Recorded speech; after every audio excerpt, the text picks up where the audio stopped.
Hello, this is Brian Rezny, President of Rezny Wealth Management, bringing you an important update about the economy and the investment markets. Well, last week was Jerome Powell, the Fed chief, essentially had his Jackson Hole meeting that comes out once a year. All the minds get together and really talk about the economy, inflation, interest rates, things of that nature. Bottom line, they're keeping the door open for, if needed, more interest rate hikes. Now, the data that we're seeing and the data that they're seeing is clearly showing a slowdown in the overall U.S. economy, certainly around the world, and inflation clearly is abating.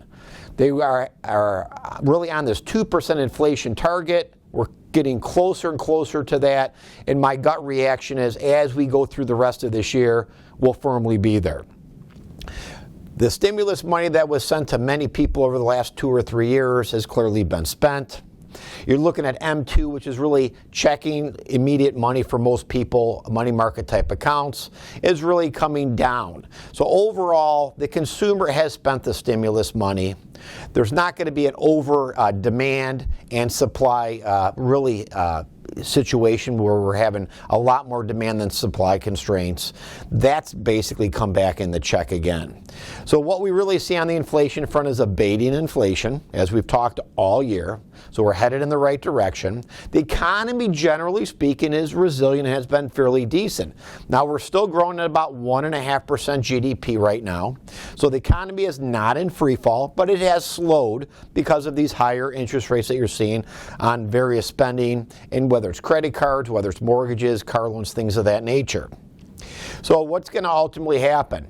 As the economy slows, as inflation abates, the Fed is probably going to do their same playbook they've done multiple times in the past, which is reduce interest rates to stimulate the economy again.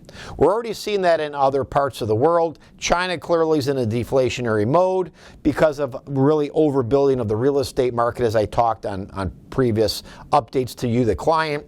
And what we really see is because China is slowing, supply chain issues are really abating, and some of that is because these things are coming back to the U.S.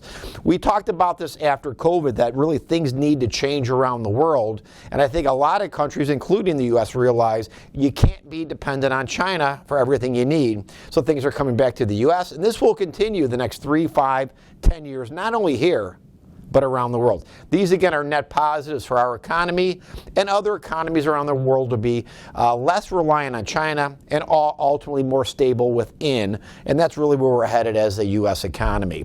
We like what we see, generally speaking. We like inflation starting to abate. The job market, generally speaking, is still resilient and fairly strong.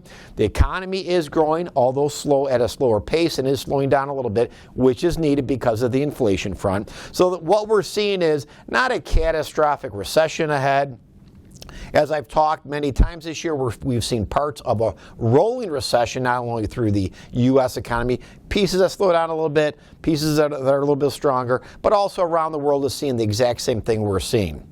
We don't see an imminent market crash, as, of course, the Wall Street firms and banks talked about all last year going into this year. We never saw that. In fact, most of the equity markets are up in the U.S., other parts of the world not doing quite as well, but we continue to be U.S.-centric. We are going to be making some adjustments in our portfolio, and really for that is taking some money off the table on areas that have become overly expensive and basically trimming some exposures and adding to some more value plays and potentially some more longer-dated bonds, as we feel that the Fed is eventually going to start reducing rates as we get into the latter part of this year, and certainly into next year. If you're a client of the firm, and of course, if you have any questions, please call the office. We want to make sure we answer your questions and keep you on track. If you need a phone review or office review, again, call the office. As always, we appreciate your business, your trust, and your referrals. Keep us in mind if you know somebody who's looking for a quality money manager to help them go in the right direction. Make sure you have yourself a safe and profitable day.